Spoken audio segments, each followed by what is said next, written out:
Doctor Arjun जी, doctor Priyanka ji, Guru Maharaj दंडवत प्रणाम, राधे राधे। गुरु जी, हम डॉक्टर हैं। पहले अखंड वृंदावन वास था 2014 से 2018 तक। अब काम के चलते जाना पड़ा। महाराज जी, दोबारा अखंड वृंदावन वास कैसे मिले अभी? जब तक धन की प्रधानता है, जब तक समाज की प्रियता है, तो न भगवत धाम में प्रीति होती, न भगवत नाम में प्रीति होती, न भगवत रूप जचता है, न भगवत लीला में प्रीति होती है। धाम में वास करने मात्र से और देश के बसत ही घटत भजन की बात, वृंदावन में स्वार्थो उलट भजन हो जात। हमारे धाम से बाहर जाने का उद्देश्य होता है कहीं न कहीं अर्थ, समाज प्रियता, मान सम्मान आदि। अगर हमें पता चल जाए कि धाम कल्पतरु है, जो अर्थ चाहिए, जो यश चाहिए, यही हो जाएगा। बोले नहीं, मरीज की सेवा के लिए तो वृंदावन में भी बहुत से ऐसे धार्मिक अस्पताल हैं जिसमें आप सेवा दे सकते हैं कम पैसे में। आपको अगर 1 लाख बाहर मिलते हैं तो यहाँ 50,000 मिलेंगे और आपको सेवा बनेगी। पर धामवास होगा और यहाँ प्रायः ब्रजवासी और संतों की सेवा, तो आपका भगवत लक्ष्य पुष्ट हो जाएगा।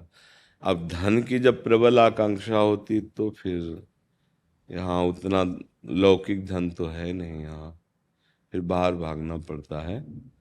अच्छा, कितने दिन आपका शरीर रहेगा और कितने दिन आपका संग्रह किया हुआ धन रहेगा? जब शरीर छूटेगा तो डॉक्टरी की पढ़ाई जितनी पढ़ी है ना, सब भूल जाओगे। जितना बैंक बैलेंस धन है ना, सब छोड़ जाओगे। जितना यहाँ प्यार किया ना, वही तुम्हें बांधेगा और जलाएगा। दूसरा कोई तुम्हें बचाने वाला नहीं। एकमात्र भगवान का आश्रय और नाम में परम धन बुद्धि, तो घर बैठे भी आनंद प्राप्त हो सकता है। लोगों का विश्वास नहीं है। अगर विश्वास हो, सब बात बन जाए। एक केरल के राजा थे जिनका नाम था सुधार्मिक। बड़े ही धर्मात्मा थे, प्रजा को पुत्र पालन करते थे। उनके एक पुत्र प्रकट हुआ जिसका नाम रखा गया चंद्रहास। तो वो मुस्कुराते तो ऐसा लगता चंद्रमा जो है खिल रहा है। अब जो वैरी राजा होते हैं, उन लोगों ने इनके इस अभ्युदय को सहन नहीं कर पाए कि धर्म से चलते हैं, बड़ा ऐश्वर्य है, पुत्र भी हो गया अगला अधिकारी। तो 4 राजाओं ने, 4 राज्य के अलग अलग, पहले छोटे छोटे राजा होते थे, तो वो राजाओं ने आक्रमण किया। जब आक्रमण की सूचना मिली तो सुधार्मिक राजा का कर्तव्य होता है, शत्रु ललकारे तो युद्ध करना पड़ेगा ही। तो अब तत्काल तो सैन्य बल तैयार नहीं हो पाया और वो लोग पहले से प्लानिंग करके आक्रमण किए थे। अब ये भगवान के भक्त थे, हाथ जोड़ा और कहा, हे हरि, अब सब कुछ आपके चरणों में समर्पित है। हो सकता है आपके विधान के अनुसार युद्ध भूमि में हमारे प्राण चले जाएं, हो सकता है हमारे परिवार का नाश करने के लिए शत्रु महल तक पहुंच जाएं। तो प्रभु, आप हमारे पुत्र की रक्षा करना। अब हमारा जीवन तो व्यतीत ही हो गया है। अगर रणभूमि में शरीर छूटता है तो हमें कोई शोक नहीं, क्योंकि युद्ध करते हुए वीरता से, पर आप हमारे पुत्र की रक्षा करना, मैं आपके चरणों में समर्पित करता हूँ। और मुझे दृढ़ विश्वास है कि आप कर्तुम अकर्तुम अन्यथा कर्तुम है, रक्षा कर लेंगे।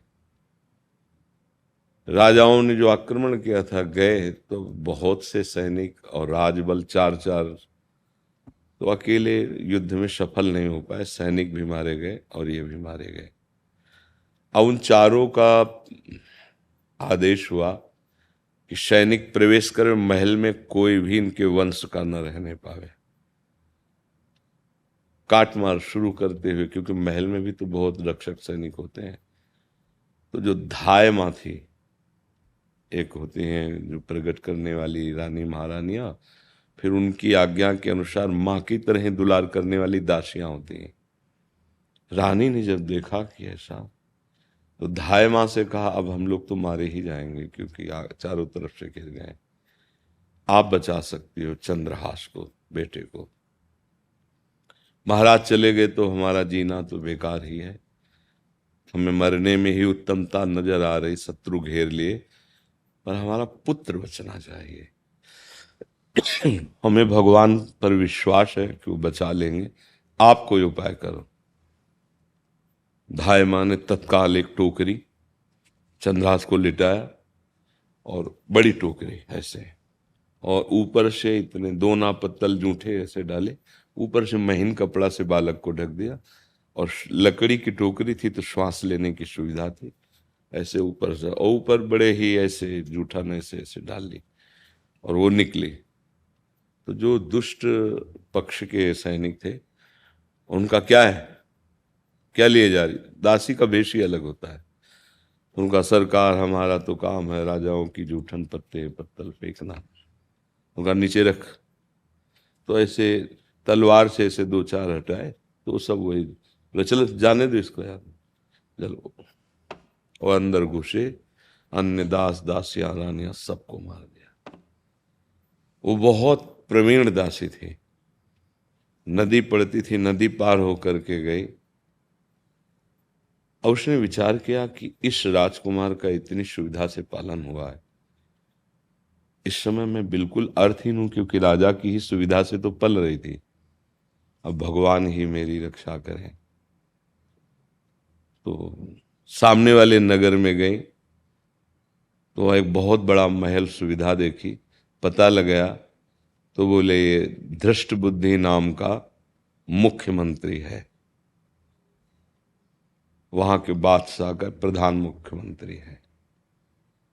तो नजदीक गए, हाथ जोड़ा और कहा मैं बहुत प्रवीण दासी हूं, मेरे एक पुत्र है, मैं अपने पुत्र सहित रहूंगी और आपकी समस्त आज्ञाओं का पालन करूंगी। दासी कला में हमें बहुत प्रवीणता प्राप्त हुई है। तो उन्होंने दासी की परीक्षा ली कई तरह से, वो परिपक्व निकली। अब चंद्रहास का चूंकि मंत्री के यहाँ राजवैभव ही है तो उसका पालन पोषण करने लगी। चंद्रहास जी बाल्यकाल से ही कृष्ण कृष्ण कृष्ण कृष्ण, क्योंकि माता पिता भागवती थे। अब जब उनको बोध हुआ तो धाय माँ ने बताया तुम्हारे माता पिता की हत्या हो गई है, अब मैं ही तुम्हारी माँ हूं। बहुत ही सुंदर चंद्रहास जी, उनका नाम ही इसलिए चंद्रहास, मुस्कुराते तो मानो चंद्रमा प्रकाशित हो रहा है। अब ऐसा बालक कृष्ण कृष्ण कृष्ण, तो बहुत तेजस्वी। तो उस दृष्ट बुद्धि तो बहुत ही संसारी आदमी था, उनका जो पुत्र था वो बहुत भागवतिक था। तो उसने संतों को भोजन पवाना ये स्वभाव बना रखा था, महीना 15 दिन में संतों को बुलाना, चरणामृत लेना, भोजन पवाना। तो बड़े बड़े ऋषि मुनियों को बुलाया और उनकी सेवा। तो दृष्ट बुद्धि की कन्या थी इतनी बड़ी। तो उन्होंने संतों को प्रणाम करके कहा हमारी इच्छा है कि आप अगर कोई भी ज्योतिष शास्त्र को जानते हो तो हमारी बेटी का भविष्य बताइए। तो उनमें से एक संत को ज्ञान था, तो उन्होंने हाथ देखा और कहा तुम्हारी जो बेटी है ये चक्रवर्ती सम्राट की पत्नी बनेगी, और इसको ऐसा दूल्हा मिलेगा कि त्रिभुवन में उसके समान कोई दूल्हा नहीं। अचानक दृष्टि चंद्रहास पर पड़ी, बोले ये वही है जो तुम्हारी पुत्री का पति बनेगा। वो तो जल गया कि कह रहे हैं चक्रवर्ती सम्राट बनेगा, और ये तो दासी का पुत्र है। मैं एक मुख्यमंत्री प्रधानमंत्री हूँ, राजा का मुख्य हूँ, और मेरी बेटी का ब्याह इस दासी पुत्र से? नहीं नहीं, ऐसा।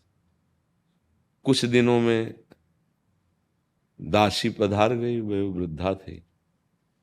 चंद्रहास जी को अब तो कोई संभालने वाला नहीं था, तो घर के बाहर उसके बैठे हुए एक दिन कृष्ण कृष्ण कृष्ण, तो देवर्षि नारद जी आए, और उनका बेटा जिसका कोई नहीं होता उसका भगवान होता है। तुम्हारे ऊपर भगवान की बड़ी कृपा है क्योंकि तुम्हारे माता पिता बड़े धर्मात्मा है। एक छोटे से शालिग्राम भगवान दिए।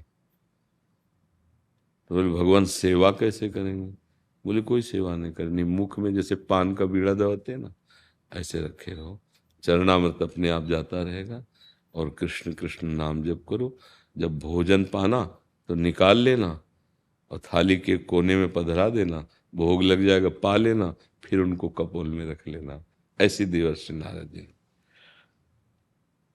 अब जब उन्हीं की गलियों में चंद्रहास जी भ्रमण कर रहे थे तो दृष्ट बुद्धि को बहुत गुस्सा लगी कि कहीं ऋषि के वचन सत्य ना हो जाए, ऐसा भिखमंगा दासी पुत्र मेरी पुत्री का पति बने। तो जल्लादों को बुलवाया और कहा इसे मार डालो जाके। अब राज हुक्म, वो तो मुख्यमंत्री है। जल्लादों ने चंद्रहास जी को पकड़ा, एकांत जंगल में ले गए और कहा बेटा यद्यपि हम लोग बहुत निर्दयी हैं, पर पता नहीं क्यों तुम्हें देखकर इतना प्यार उदय हो रहा है, अंदर लग रहा है कि मैं बहुत पापी हूं, बहुत नीच हूं, पर राज आज्ञा है इसलिए तुम्हारा वध करना पड़ेगा। तुम्हारी कोई अंतिम इच्छा हो तो बताओ। तो उनका बस कुछ क्षण मुझे अकेला छोड़ दो, दूर आसपास खड़े रहो, इसके बाद हमें मार देना। शांत हुए, भगवान का ध्यान करते हुए कृष्ण कृष्ण कृष्ण कृष्ण इशारा किया, आओ अब मुझे मार दो।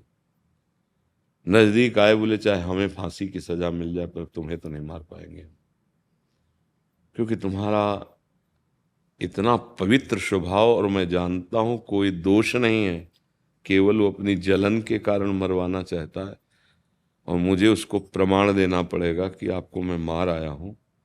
तो उनके चरणों में 6 अंगुली थी, 1 अंगुली काट ली और बोले आप दूर चले जाना यहाँ से, कभी नगर मत आना। और अंगुली लेके गए और दिखाया कि मैंने उसे मार दिया। बड़ा प्रसन्न हुआ। अब बालक ही थे, अंगुली कटने से रक्त प्रवाह हुआ तो पड़े हुए कृष्ण कृष्ण कृष्ण। तो एक हुमा नाम का पंछी होता है, बड़े बड़े पंख, वो आ गए, आसपास से ढक लिए और उनके पंखों की छाया पड़ते ही हर कष्ट नष्ट हो जाता है। ये हिमालय की तरफ होते हैं एकांत क्षेत्रों में। भगवान कर्तुम अकर्तुम अन्यथा कर्तुम। आसपास हिरण मंडली आकर के घेर ली, पक्षियों का समूह।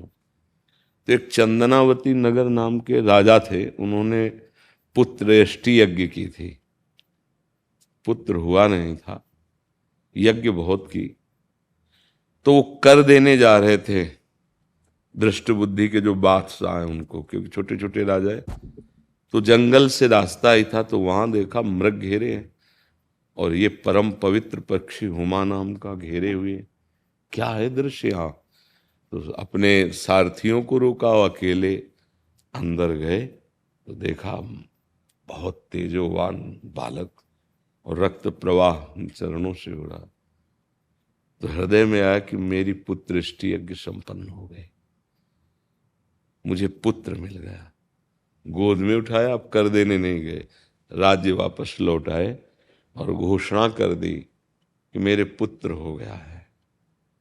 अब पूरी प्रजा आनंदित हुई। चंद्रहास जी धीरे धीरे धीरे बढ़ने लगे, राज परिवार से सेवित। अब इनकी ऐसी जैसे लोगों को लगता है कि नाम जप करेंगे और भक्ति करेंगे तो बुद्धि नहीं रहेगी। बुद्धि सही माने में भगवान ही प्रदान करते हैं।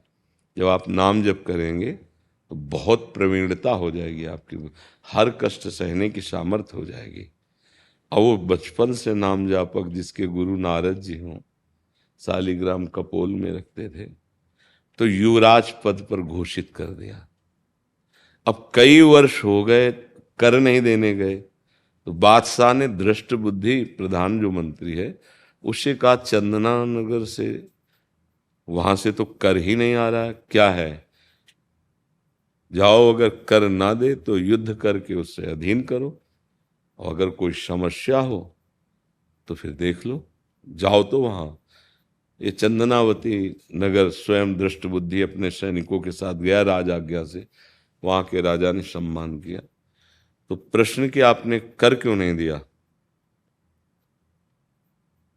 तो उनका पता नहीं, हमारे मन में प्रेरणा ही नहीं हो रही कि अब मैं कर दूं और नहीं दूंगा।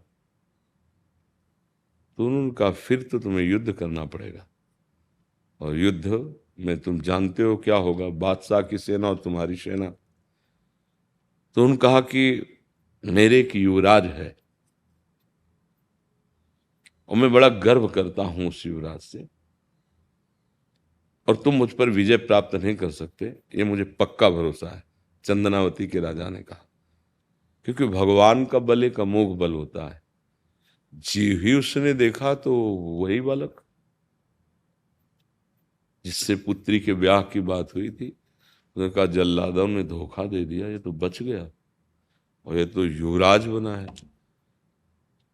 अब अगर मारने का आदेश करते हैं तो राजा का युवराज बना हुआ, प्रजा भी बहुत है, पर जिंदा तो नहीं छोड़ेंगे इसको। और लगभग 16 वर्ष की अवस्था के हो चुके थे, बड़ा सुंदर रूप।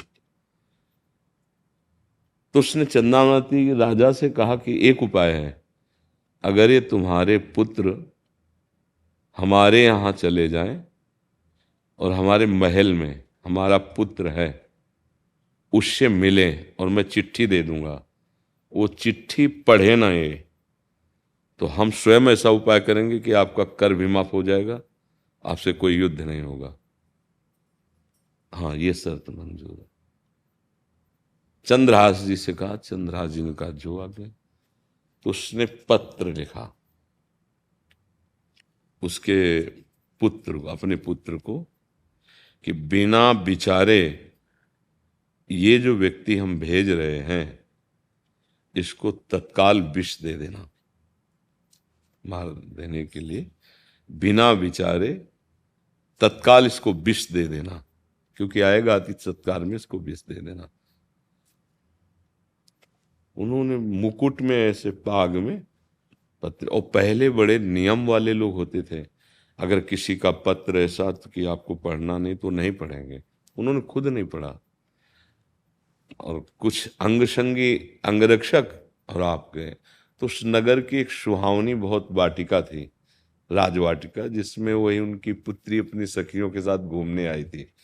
इनको पता नहीं था, एक शीतल वृक्ष के नीचे आराम से सोए, तो सैनिक भी दूर विश्राम किए, और उनकी लड़की भी सयानी हो गई थी।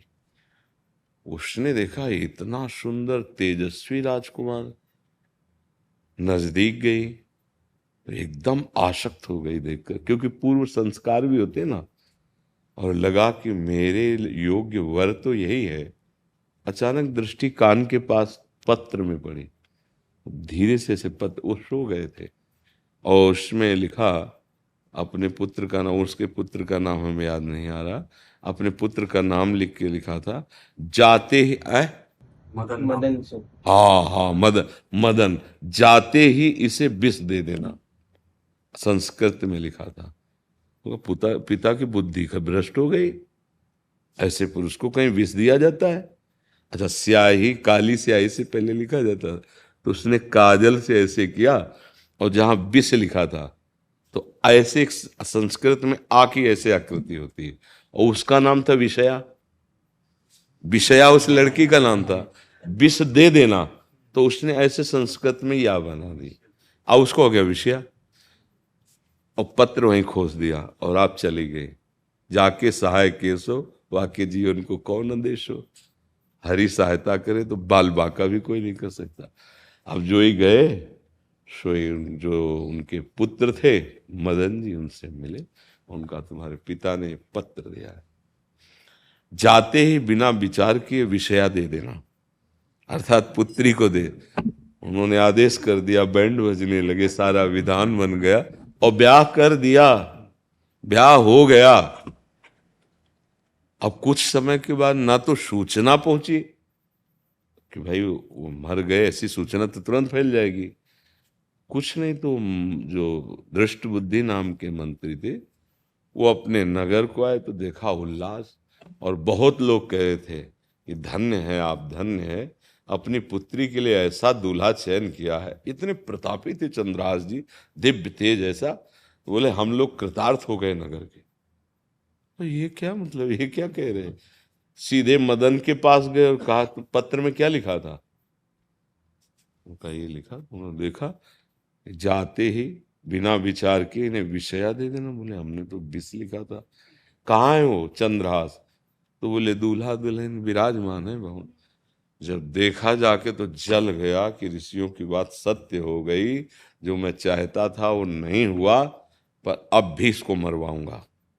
चाहे पुत्री विधवा रहे, दुष्ट प्रकृति के लोग जो होते हैं ना, उनका स्वभाव दुष्ट ही होता है। तो उन्होंने कहा कि अब भी इसको मरवाऊंगा। कहा कि बेटा अब तो तुम हमारे दामाद हो गए हो, हमारी कुल देवी है नगर के बाहर, एक बार पूजा करने जाना होगा आपको अकेले।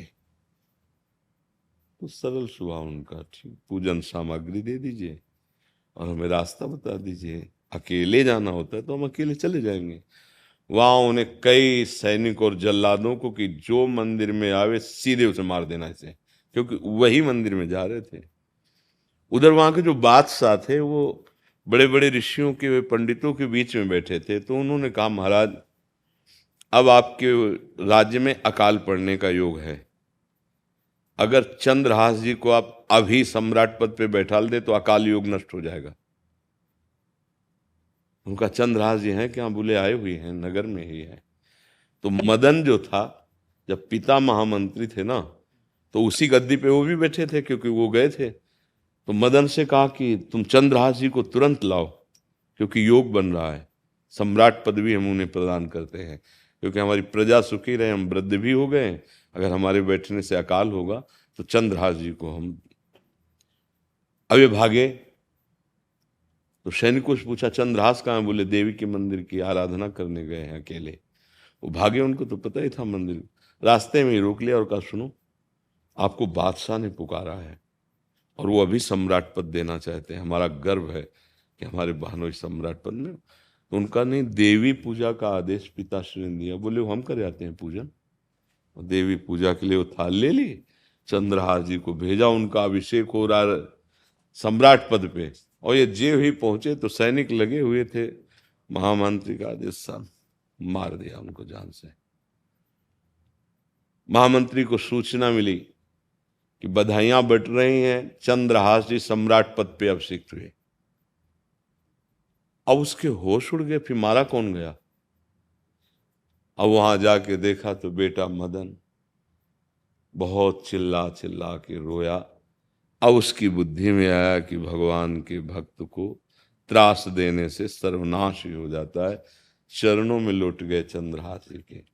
चंद्रहास जी गए और कहा मन वचन कर्म से यदि मैं जीवन में किसी का अपकार नहीं किया, अहित नहीं किया, भगवान की आराधना की है, तो मदन जीवित हो जाए। जीवित हो गए और हमारे पिता को सद्बुद्धि प्राप्त हो, इनका जीवन मंगल हो गया। तो देखो, भगवान का भरोसा और भगवान का आश्रय, विपत्तियां आएंगी, हो सकता है भारी से भारी दुख का सामना करना पड़े, पर विजय परमानंद की प्राप्ति भगवान से ही होती है। तो आपको जो सेवा मिली है उसे कर्तव्य मानो, भगवान का नाम स्मरण करो, मरीजों को भगवान की पूजा मानो। और अगर ऐसा भाव बनता है कि हम धाम वास करें तो यहाँ भी हैं, ब्रजवासी हैं, गरीब जन हैं, संत जन हैं। हाँ, तो पैसा तो कम मिलेगा पर कृपा बहुत होगी। सब जगह धन की तो बाहुल्यता होती ही है, अस्पतालों में जो लिखा सो दिया, पर यहाँ ऐसे भी जन हैं जिनके पास 5 रुपया नहीं है, मांग के खाते हैं और भजन करते हैं। अब वो बीमार हैं, अब वो रामकृष्ण मिशन गए और आपको अवसर मिला, आपने धन लगा के भी उनकी औषधि कर दी। तो आप जरूर है कि बड़ी बड़ी गाड़ियों पे नहीं चल पाओगे, बड़ी बड़ी पार्टियां नहीं कर पाओगे, पर आप भगवान की प्रसन्नता प्राप्त कर लोगे। और जिस पर भगवान की कृपा हो गई तो दुर्लभ क्या होता है, सब मंगल हो जाता है। रोहित जिनीवाल जी, लखनऊ से। राधे राधे। महाराज जी आपके चरणों में कोटि कोटि प्रणाम। महाराज जी मुझ आदम पर भगवान की असीम कृपा हुई कि कुछ समय पूर्व ही आपका सत्संग सुनने को मिला, और अब मेरा प्रयास है कि अपना शेष जीवन मैं आपके वचनों के अनुसार बिता सकूं। परंतु प्रभु जी, मेरे मन में बहुत बार कुछ सवाल आते हैं कि आप मुझे पहले क्यों नहीं मिले। यदि भगवान शास्त्रों द्वारा और आप जैसे सिद्ध संतों के रूप में आकर हम जैसे अधम जीवों का उद्धार करते हैं, तो सभी लोग क्यों इन पर विश्वास नहीं कर पाते? और हम जो इन वचनों पर विश्वास करना चाहते हैं फिर भी बहुत बार आचरण में लाने पहले ये क्यों असमर्थ हो जाते हैं? पहले यही रुक जाइए। जब हमारे द्वारा असत आचरण होते हैं, जिन्हें पाप कर्म कहते हैं, पाप का मतलब है अंतःकरण को ढक देने वाला मल। मलिन हृदय में श्रद्धा और विश्वास ये प्रकट नहीं होता। मलिन हृदय में भगवान नाम जप, संत समागम ये अच्छा नहीं लगता। पापवंत कर सहज स्वभाव, भजन मोर तेहि भाव न काहू। पहली बात ये कि सब लोग विश्वास क्यों नहीं करते, सब लोग विचारवान होकर सतमार्ग में क्यों नहीं चलते? क्योंकि उन्होंने असत आचरण किए हैं, असद वासनाओं में ही विचरण करते हैं। संसार के पद और भोग ही उनको सुखद जान पड़ते हैं, शरीर ही उनको अपनी आत्मा, अपना मैं जान पड़ता है। इस कारण दूसरी बात कि आपको हम पहले क्यों नहीं मिले? भगवान को ये खेल दिखाना भी आवश्यक था। जब तक धूप की जलन नहीं अनुभव में आती, तब तक वृक्ष की छाया का सुख अनुभव में नहीं आता। अब आप जलद ज्वाला ज्वालम, इस जगत की काम क्रोध रूपी अग्नि का अनुभव किया, सतमार्ग के वचन सुने तो आपका उत्साह बढ़ गया। यदि पहले मिल जाते तो आपके हृदय का दूसरा भाव होता। भगवान ने बड़ी कृपा की कि आपको उधर से घुमाया, फिर अपने मार्ग में लगाया। अब आप दृढ़ता पूर्वक लग जाइए कि अब लो नशानी अब ना नशई हो। चाहे गृहस्थ भेष हो, चाहे विरक्त भेष हो, चित्त का निरंतर प्रभु में लगना, मन का निरंतर प्रभु की सेवा भावना, शरीर की सारी चेष्टाएं धर्म शास्त्र के अनुकूल, तो कोई कहीं भी हो निश्चित भगवत प्राप्ति हो जाती है। क्या आगे प्रश्न है? कि सभी लोग क्यों इन पर विश्वास नहीं कर पाते, और हम जो इन वचनों पर विश्वास करना चाहते हैं फिर भी बहुत बार आचरण में लाने पे असमर्थ क्यों हो जाते हैं? क्योंकि आपकी दृढ़ निष्ठा नहीं जागृत हुई। जैसे हमारा धर्म इसके लिए कभी आज्ञा नहीं करता, तो कोई हजारों रुपए की कीमती शराब रख दे आकर, तो आपका मन घृणा के सिवा और कुछ नहीं घृणा करेगा कि ये हमारे मार्ग की वस्तु नहीं है, ये हमारे पीने। मांस रख दे तो घृणा करेगा, पर व्यभिचार का संयोग बन जाए तो घृणा नहीं करेगा, क्योंकि उसने व्यभिचार को स्वीकार कर रखा है कि इसमें सुख है। ऐसे ही हमारा मन वहीं जाता है जहां सुखानुभूति इंद्रियों के द्वारा करना चाहता है, और ऐसा उसको भ्रम बैठ गया कि सुख भोगों में है। तो सुन के तो हम चाहते हैं कि नहीं करना चाहिए, पर हृदय से उसमें सुख बुद्धि होने के कारण हम उस पर नहीं चल पाते हैं। अगर हृदय की निष्ठा अपनी परिपक्व हो जाए तो फिर हमें कोई नहीं गिरा सकता। हृदय की निष्ठा परिवर्तित होती है भगवान के प्रेमी संतों के संग से और भगवान के भजन से। साधन को हरि भजन है, कै सतसंग सहाय। जिस दिन हृदय पवित्र हो जाएगा तो जैसे बमन उल्टी कोई नहीं खाना चाहता, ऐसे कोई भी गंदे आचरण उससे नहीं होंगे, क्योंकि उसके हृदय में भगवत प्राप्ति की लालसा है। वो ये जान चुका है कि सुख भगवान में है, और उस सुख का अनुभव भगवत नाम से होता है। हमारे द्वारा कोई भी गंदे आचरण होंगे तो नाम छूट जाएगा, भगवान का आश्रय छूट जाएगा। समझ पा रहे हैं आप? नाम जप करो, गिर भी जाओ तो खड़े हो, पीछे मत मुड़ना, आगे बढ़ना, तो हरि बड़े कृपालु हैं, वो मिल जाएंगे। हमारा लड़खाना और गिरना ये हो सकता है, क्योंकि बहुत जन्म से हम विषय भोग ही रहे हैं, तो कभी ऐसा आकर्षण हो जाए कुसंगवशात तो हमसे गलती हो सकती है। पर हम न भगवान का आश्रय छोड़ें, न भजन छोड़ें।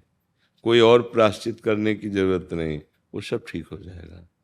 राहत न प्रभु चित चूक किए की, करत सुरत सय बार ही की। भगवान हृदय के भाव को देखते हैं।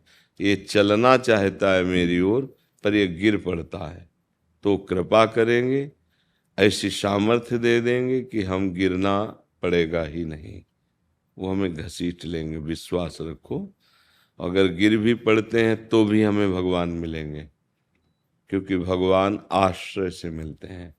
जानबूझकर पाप कर्म करना और एक विवश होके हो जाना, इसमें बड़ा अंतर है। विवश होके हुआ तो जन अवगुण प्रभु मान न काऊ, दीन बंधु अति मृदुल स्वभाव। पर ये जानबूझ के कि रामकृष्ण हरि कहने से पाप नष्ट हो जाते हैं, अब हम खूब मनमानी पाप करें और बाद में रामकृष्ण हरि बोल देंगे, फिर उसे दंड मिलेगा। क्योंकि जो औषधि आपके रोग नाश के लिए, आप उसी से रोग बढ़ावा दे रहे, तो फिर आपको दुख भोगना पड़ेगा। उसे नामापराध कहते हैं। इसलिए नाम जप करो, भगवद आश्रित रहो, कोई भी आचरण गंदे ना होने पावे।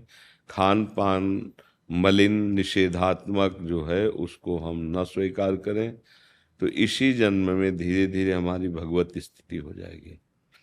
भगवत स्थिति में शरीर चाहे जितना भयानक पीड़ा से हो, आपका न भजन रुकेगा, न आपको शोक दुख होगा, एक आनंद की अनुभूति रहती है।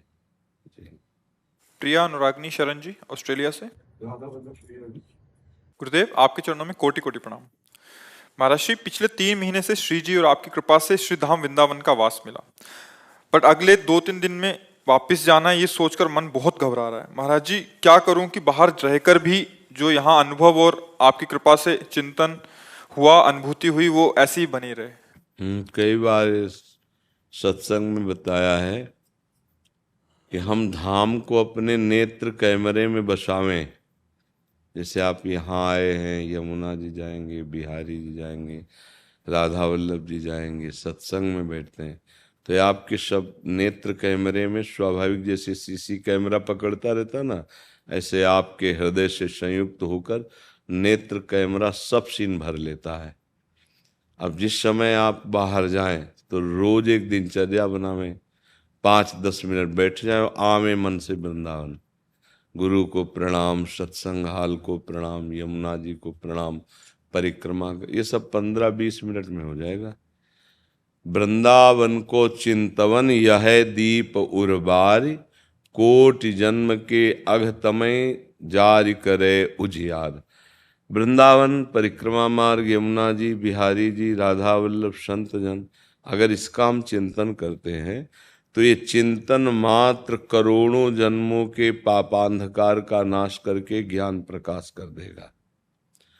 धाम से शरीर दूर है पर मन धाम के आश्रित है, चिंतन करता है, तो उसे धाम के वास से जो गति मिलती है वही उसको गति मिलेगी। इसलिए चिंतन न छोड़ो, नाम जप न छोड़ो, आश्रय में प्रियालाल के ही अपने अहंकार को समर्पित रखो, तो जहाँ भी रहोगे वहीं आनंद रहेगा। पर यहाँ तो आनंद गलियों में बिछ रहा है, लुट रहा है, क्योंकि प्रियाजू का घर है।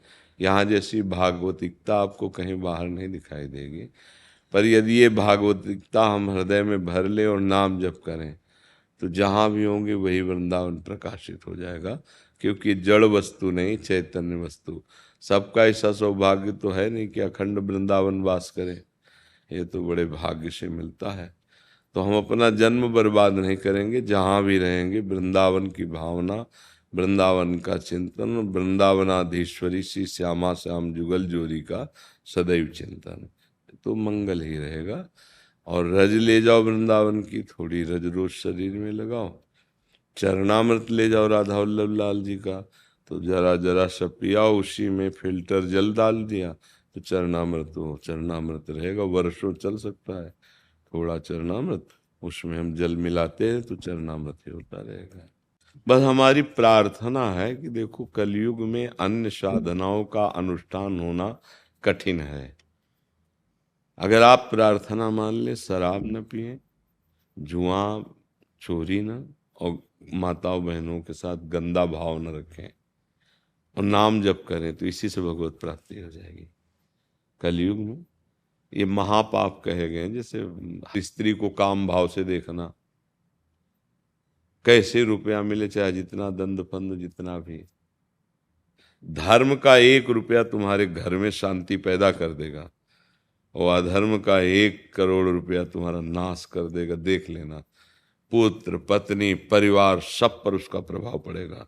आप देख देख के जलोगे, जीवन सुखी नहीं रहेगा, परिणाम भी बेकार का होगा। इसलिए धर्म से चलो, गंदे आचरण मत करो। जिसका पानी ग्रहण किया है उसी से प्यार करो। परस्पर पति पत्नी का प्यार भगवत प्राप्ति और धर्म सहयोग में बहुत अच्छा रहता है। और अगर ये सब मन का मनोरंजन इधर उधर जो आजकल चला है ना, इसमें घोर दुर्गति होगी, घोर दुर्गति, बहुत परेशानी है। तो अभी मनोरंजन के कारण नहीं जान पा रहे। तो व्यभिचार, शराब, मांस और चोरी ये ना किया जाए और भगवान नाम जप किया जाए, तो जो ऋषियों की गति होती वही आप गृहस्थों की गति होगी। अपने परिवार में जो जो कर्तव्य जिसके साथ है वैसा व्यवहार करें, नाम जप करें। देखो जीवन कुछ दिन का भैया, कब श्वास रुक जाए कोई पता नहीं। आज स्वस्थ हैं, कब कौन सी ऐसी रोग वृत्ति प्रकट हो जाए जो आप टेंशन में हो जाओ। मान लो आप स्वस्थ हो, ठीक है, अभी निकल आवे कि ब्लड कैंसर है आपके, ये है वो। अब जब मरेंगे तो मरेंगे, लेकिन मरना तो आज से शुरू हो गया, नहीं हो गया? एक निराशा, एक हताश, एक परेशानी कि यदि नाम जप करोगे, धर्म से रहोगे, तो ऐसी क्षमता प्रकट हो जाती है कि भीषण परिस्थितियों में भी एक आनंद रहता है, एक शीतलता रहती है, एक प्रसन्नता है। अन मांगे आगे आवेगो, जीव पल लागे पल को। हरि भज हरि भज हरि भज, छाणी न मान नर्तन। हमें विश्वास की कमी है कि भगवान का आश्रय, भगवान नाम जप, इस पर विश्वास नहीं है। त्रिभुवन की राज्य लक्ष्मी उसी के सेवा में आ जाती है जो त्रिभुवन पति का दास होके निरंतर उनका सुमिरन करता है। इसलिए भजन करो, जैसे बने राधा राधा कृष्ण कृष्ण, जो नाम पे हो, जितना भी बन सके यही तुम्हारे साथ जाएगा, पक्का समझ लेना। और तो सब यही रह जाएगा, प्रगट में देख लो। अब ये है कि इंतजाम तो हम वर्षों का कर रहे हैं, भरोसा सेकंड का नहीं। बुद्धिमान वही जो इसी सेकंड में नाम बोल ले राधा राधा राधा, तो हर सेकंड सार्थक हो जाएगा। ये संपत्ति है जो तुम्हें सदैव दुख से ऊंचे उठाए रखेगी। और ऐसा जन्म होगा, मान लो अगर चूक हो गई, भगवत प्राप्ति नहीं हुई, तो ऐसा जन्म होगा श्रीमान कुलवान और भक्ति का बाहुल्यता, जहाँ तुम्हारा हृदय बचपन से भगवान के भजन में लग जाएगा। भजन कभी नष्ट नहीं होता, भजन करने वाला कभी घाटे में नहीं होता। और कुछ लगता नहीं, राधा राधा राधा राधा। गरीब, बुद्धिमान, अपवित्र, कैसा भी पापी कोई न हो, कुछ भी हो, कैसे पापी क्यों न हो, हरिवंश नाम जो ले, अलग लड़े तीरीज के महल का। पर दूसरों की बातें नहीं सुननी। ये बातें अगर आप समझ लोगे तो आपका मंगल हो जाएगा। नहीं तो बहुत से ऐसे सिद्धांत हैं, ऐसी गलियां हैं जिनमें जाने पे भटक जाओगे। भगवान का नाम, भगवान का आश्रय, यही सारी बात है। तो राधा राधा रटो और गंदी बातों से बचो, तो जीवन बहुत अच्छा हो जाएगा। जब आप ताली बजा के हंसते हो ना, तो बहुत अच्छे लगते हो, कि दिल खुश हो जाता है। अच्छा गुरुजी, मुझे आपकी सखी बनना है। हाँ, तो राधा राधा नाम जप करो, ठीक है? आप राधा